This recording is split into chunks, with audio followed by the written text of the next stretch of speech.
व्यक्तिगत मांग सारणी और मार्केट डिमांड शेड्यूल मतलब बाजार मांग सारणी। यानी सारणी के भी कितने प्रकार होते हैं? 2 प्रकार का। हेलो बच्चों, आप सभी कैसे? अच्छे हैं? स्वस्थ रहिए, मस्त रहिए। आज आप सभी का महेश सर के इकोनॉमिक्स की दुनिया में है फिर से स्वागत। आज हम लोग पढ़ेंगे डिमांड पार्ट 3। पार्ट 3 मतलब आ चुके हैं 2 इसके और पार्ट। मैंने एक पार्ट इसका डाला था फर्स्ट थ्योरी एंड फंक्शन पर, सेकेंड डाला था इसके टाइप पर, टाइप ऑफ डिमांड पर। अगर आपने अभी तक नहीं देखा है तो आप जाके मेरे चैनल पर जरूर देखें, जिससे आपका डिमांड पूरा क्या होगा, क्लियर हो जाएगा।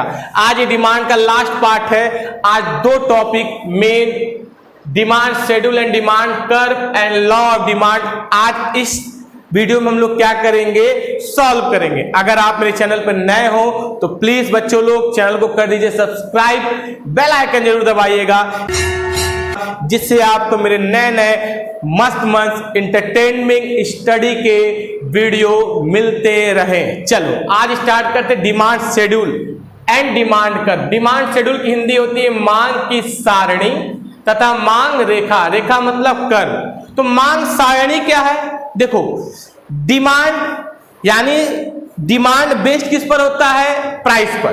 तो जिस प्रकार प्राइस बढ़ती या घटती है उसी के जस्ट अपोजिट में वर्क कौन करता है? डिमांड करता है। अगर प्राइस बढ़ेगी तो डिमांड क्या होगी? घटेगी। प्राइस घटेगी तो डिमांड क्या होगी? बढ़ेगी। तो इसको हम लोग कहीं ना कहीं क्या करते हैं? लिखते हैं। यानी स्टैटिकल वर्ड में जहां लिखा जाता है, लिखने की वो कला ही क्या कहलाती है? सारणी कहलाती है। और मांग रेखा का मतलब जब हम लोग मांग का शेड्यूल, यानी हम जहां लिखते हैं उसको शेड्यूल बोलते हैं। उसके बाद जब उसको हम ग्राफिक प्रेजेंटेशन करते हैं तो ग्राफ में जिस बिंदु को छू कर जो लाइन टच करके जो लाइन गुजरती है उस लाइन को हम लोग कहते हैं मांग रेखा। क्या होता है अभी हम एक्सप्लेन करेंगे। चलो अब हम लोग सिर्फ पढ़ते हैं क्या? मांग सारणी। यानी मांग सारणी मींस डिमांड शेड्यूल। देखो, डिमांड शेड्यूल 2 टाइप्स होते हैं। कितने टाइप के होते हैं? 2 प्रकार के, इंडिविजुअल डिमांड शेड्यूल और मार्केट डिमांड शेड्यूल। इंडिविजुअल मतलब व्यक्तिगत मांग सारणी और मार्केट डिमांड शेड्यूल मतलब बाजार मांग सारणी। यानी सारणी के भी कितने प्रकार होते हैं? 2 प्रकार। अगर सारणी के 2 प्रकार हैं तो मांग रेखा के भी कितने प्रकार होंगे? 2 प्रकार होंगे। ठीक है, तो मांग सारणी, साड़ी मतलब साड़ी मत समझिएगा, वो सारणी लिखा है। साड़ी वो वाला साड़ी नहीं जो पहना जाता है। अच्छा, आजकल मैंने गाना सुना बड़ा अच्छा, बड़ा फेमस ट्रेंड में चल रहा है वो गाना। कार्तिक लड़की गाना गाती है, 52 गज का दामन पहनूंगी मटक के चलूंगी, 52 गज का दामन पैर मटक के चलूंगी। अब वो कह रही है 52 गज पहनेंगे तब हम मटक के चलेंगे। लगता है बेवकूफ ने मैथ नहीं पढ़ा है। अगर वो मैथ पढ़ी होती गणित तो ये नहीं कहती। 52 गज में 48 मीटर होता है।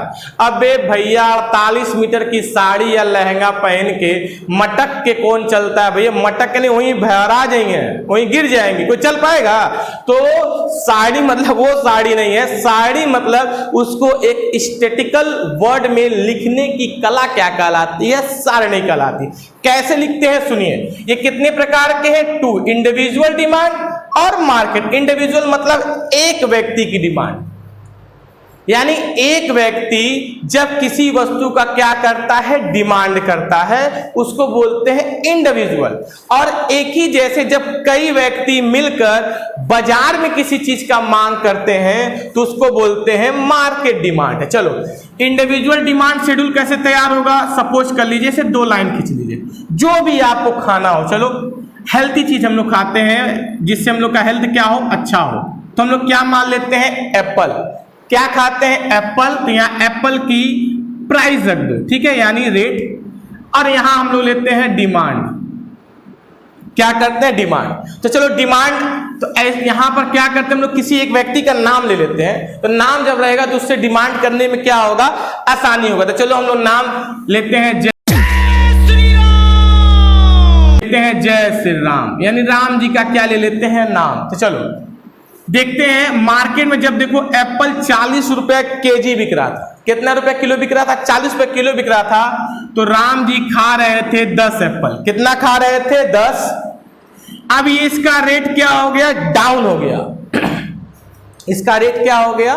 डाउन हो गया। इसकी कीमत क्या हो गई? गिर गई। तो जैसे कीमत गिरती है जस्ट अपोजिट काम करता है, यानी जब रेट कम होता है तो डिमांड क्या होता है? बढ़ता है।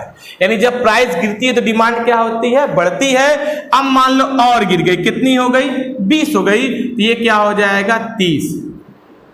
इसी को बोलते हैं हम लोग इंडिविजुअल डिमांड। इसी को शेड्यूल बोलते हैं, जो स्टैटिकल नंबर यानी सांख्यिकी नंबर में क्या किया जाए? प्रेजेंट किया जाए किसी नंबर में, वो कहलाता है शेड्यूल। ये हो गया शेड्यूल।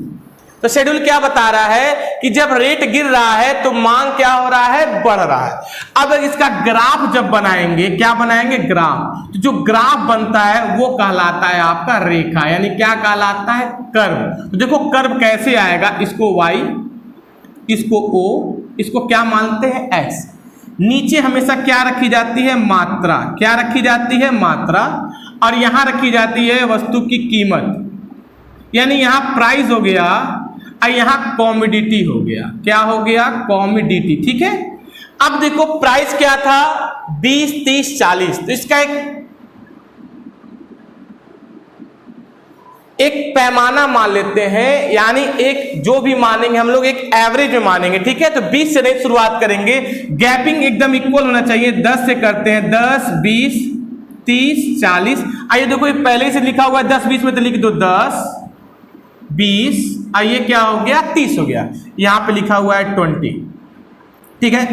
तो अब देखो क्या था? 40 में पहले कितना था? 40। जब उसका यानी जब कीमत 40 थी तो डिमांड कितना कर रहा था? 10 का। जब कीमत 30 हुई तो डिमांड कितने का करने लगा? 20 का। ये देखो ये लाइन एकदम आके इस पर टच होनी चाहिए। टच हो गई। और जब 30 था तो कितना हो गया? देखिए 30 पर कितना हो गया? 20। यानी जब प्राइस 20 था तो डिमांड कितने का चल रहा था? 30 का चल रहा था। मैं बता दूं आपको, बीकॉम के बच्चे ध्यान से सुनेंगे, 20 से 30 नंबर में हर साल बीकॉम फर्स्ट ईयर में क्या किया जाता है? पूछा जाता है। और इंटर फर्स्ट ईयर वाले भी जान लें, हर साल आपके एग्जाम में आपके स्कूल के अकॉर्डिंग नंबर, किसी के वहां 10, किसी के वहां 5, किसी के वहां 15 वगैरह वगैरह, जैसे स्कूल का अपना होता है वो उस प्रकार से क्या करते हैं? पूछते हैं। ठीक है। तो बड़ी इत्मीनान से पढ़िएगा, ये हर साल पूछा जाता है। और एंट्रेंस एग्जाम, बीकॉम के एंट्रेंस एग्जाम में भी इसको क्या किया जाता है? पूछा जाता है। ठीक है। तो अब ये बन गया, जो ये हो गया आपका ग्राफ। यहां शेड्यूल, यहां ग्राफ। अब देखो ये लाइन जहां टच की है, ये लाइन जहां टच की, इसको टच को गोला बना दो। अब गोला को एक लाइन ऐसे छुआते ले जाओ, बोलो मार दा सटा के लोहा गरम बा। छुआ गया ना लाइन? जब छुआ गया यही होता है डी।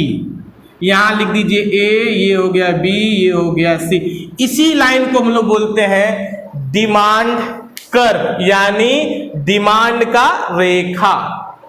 क्लियर हो गया। अब मार्केट डिमांड क्या होता है? अब जैसे देखो राम है, तो मान लो ये राम तो खा ही रहा है, ध्यान देना। देखो राम है, राम तो खाएंगे ही। राम के जैसे और भी तो लोग मार्केट में होंगे। तो देखो यहां मैंने ले लिया एप्पल, इसका प्राइस, ये डिमांड हो रही है किसकी? राम की। फिर यहां हो गया डिमांड किसका? मान लो राम के बाद किसको मान लिया जाए? श्याम को। मार्केट डिमांड जब भी आप दिखाओगे तो आपको एक से क्या होंगे? ज्यादा पर्सन को आपको क्या करना पड़ेगा? एज्यूम करना पड़ेगा। ठीक है। तो अब एप्पल है, डिमांड चल रही है। डिमांड किसकी? राम की। फिर डिमांड किसकी? श्याम की। अब यहां लिख दीजिएगा मार्केट डिमांड। मार्केट डिमांड, क्योंकि मार्केट कई लोगों से क्या होता है? मिलकर बनता है। ठीक है। तो सेम उतार दो। देखो जब रेट 40 था तो राम कितना डिमांड कर रहा था? 10 का। मान लो श्याम थोड़ा अमीर आदमी है, श्याम का राम 20 तो खाएंगे। तो जब राम 10 खाएंगे, श्याम 20 खाएंगे, तो कुल मार्केट डिमांड कितने का हो गया? 30 का। ये दोनों क्या हो जाएंगे? इसमें प्लस हो जाएंगे। ठीक। अब 30 मान लेते हैं। तो जब 30 हो गया तो राम कह रहे हैं हम 20 खाएंगे, ये कह रहा हम 30 खाएंगे। तो अब मार्केट डिमांड कितने का हो गया? 50 का हो गया। अब जब ये 20 यानी वैल्यू गिर कर कितनी हो गई? 20। तो राम कह रहे हैं हम 30 खाएंगे, श्याम कह रहे हैं हम 40 खाएंगे। तो उसके अकॉर्डिंग मार्केट डिमांड कितने का हो गया? 70 का हो गया। यानी इसी प्रकार मार्केट डिमांड क्या होता जाता है, बढ़ता जाता है। मीन्स जब एक व्यक्ति मार्केट में डिमांड ज्यादा करता है किसी की वैल्यू कम होने पर, तो इसका मतलब है कि उसी जैसे और लोगों ने भी मार्केट में डिमांड क्या किया होगा, बढ़ाया होगा, जिससे मार्केट डिमांड क्या हो गया, बढ़ गया। अब मार्केट शेड्यूल कैसे बनेगा, देखो ये हो गया मार्केट शेड्यूल, लिखो YOX। यहां पे क्या था, मात्रा, यहां पे क्या था, प्राइस। तो प्राइस देखो कितनी है, 40, यानी हम एक गैपिंग ले लेंगे 10, 20। आप लोग इसको पेंसिल से बनाएंगे एग्जाम में, पेंसिल से बनाने पे नंबर अच्छे मिलते हैं। डिमांड में देखो, अब इसको पकड़ लो, चलो हम डिमांड कितने की पकड़ लेते हैं, 20 की। 20, 40, 60, 70 तक गया है, तो हम लोग यहां ले लेंगे 80। हमेशा याद रखिएगा जो भी ग्राफ मानेंगे वो होना चाहिए इक्वल इक्वल, ठीक है। अब देखो मार्केट डिमांड, अब यहां देखेंगे जब 40 था तब कितना हो गया, 30। देखो जब 40 था तब लोगों ने, देखो 20 और 40 के बीच में क्या आता है, 30। ये हो गया आपका 30, ओके। इसके बाद जब 30 था तब लोगों ने कितना खाया, 50। तब लोगों ने कितना खाया, 50, यानी इसके बीच में आ गया। और जब 20 था तब लोगों ने कितना खाया, 70। तो ये कहां आ गया, इसके बीच में आ गया। तो अब यहां जहां ये टच होता है वहां पे गोला बनाओ, और इसको एक लाइन टच करते हुए निकल जाएगी, यही हो गया डिमांड लाइन। यानी डिमांड, इसको क्या बोलेंगे, डिमांड कर, और जिस जगह ये मिल रहे हैं उसका नाम है A, B और C। तो ये हो गया इंडिविजुअल, ये हो गया मार्केट डिमांड, ओके। एक बनाया इंडिविजुअल और एक बनाया मार्केट। अब देखो बचा श्याम, तो श्याम का इंडिविजुअल सेम इसी तरह तैयार होगा। ये आप लोगों के लिए होमवर्क है, ठीक है। मैंने राम का बनाया, जस्ट आप इसके बगल में सेम टू सेम श्याम का बना लीजिएगा। उसके बाद मार्केट डिमांड तो मैंने क्या किया है, बना ही दिया है, ठीक है। अच्छा, अब आते हैं लॉ ऑफ डिमांड पर। किस पर आते हैं, लॉ ऑफ डिमांड, मांग का नियम। मांग का नियम क्या होता है, मांग का नियम, मैं आपको एक कहानी बताऊं।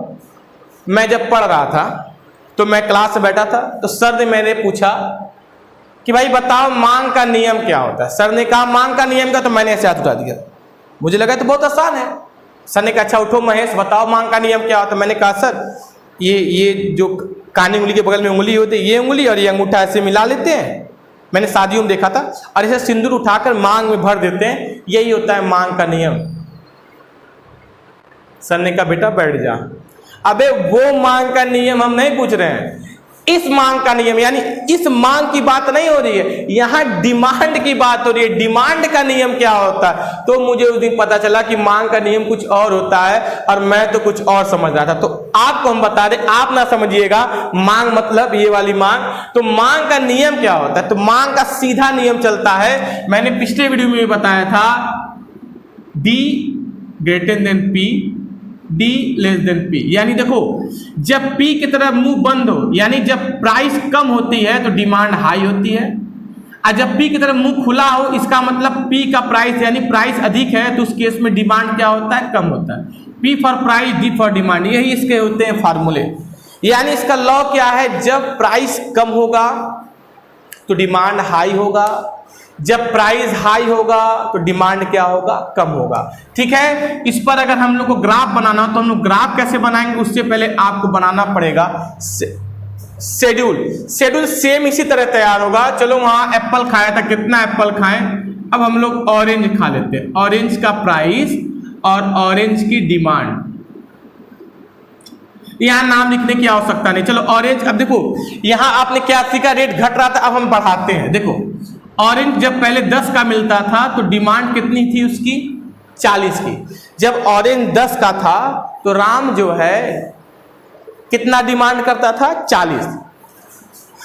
अब ऑरेंज की वैल्यू कितनी हो गई, 20। यानी अब प्राइस क्या हो रहा है, बढ़ रहा है। जब प्राइस बढ़ता है तो डिमांड क्या हो जाएगा, घट जाएगा। प्राइस और बढ़ गया तो डिमांड क्या होगा, और घट जाएगा। प्राइस और बढ़ गया तो डिमांड क्या हो जाएगा, और घट जाएगा। यानी जैसे जैसे प्राइस इंक्रीज होता जाता है वैसे वैसे डिमांड डिक्रीज होता जाता है, ओके।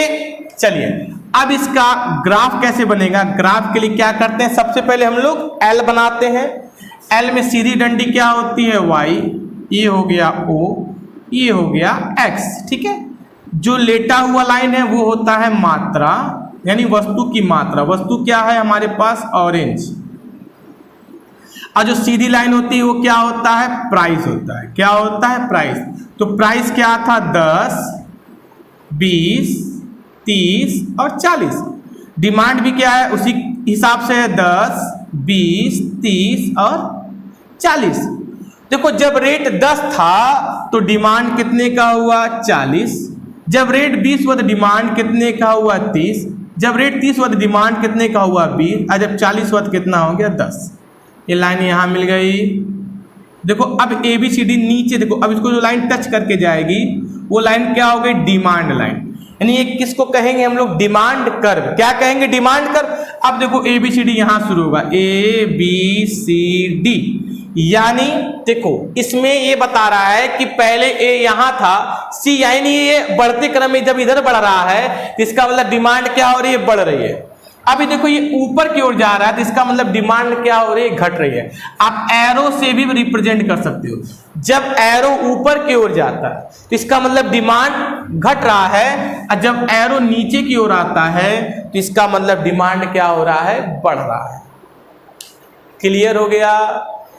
मांग शेड्यूल, यानी demand schedule and demand curve, मांग सारणी तथा मांग रेखा और मांग का नियम, लॉ ऑफ डिमांड। मुझे आशा है आप सभी को फुल टू फुल क्या हो गया होगा? क्लियर हो गया हो। फिर भी क्लियर ना हुआ हो तो कमेंट बॉक्स में अपने प्रॉब्लम को मुझसे शेयर करिए, हम करेंगे इसका पूर्ण रूप से समाधान। ओके बच्चा लोग, मजा आया? मजा आया तो यार एक बार लाइक जरूर कर देना। Okay, thank you. जय हिंद, जय भारत।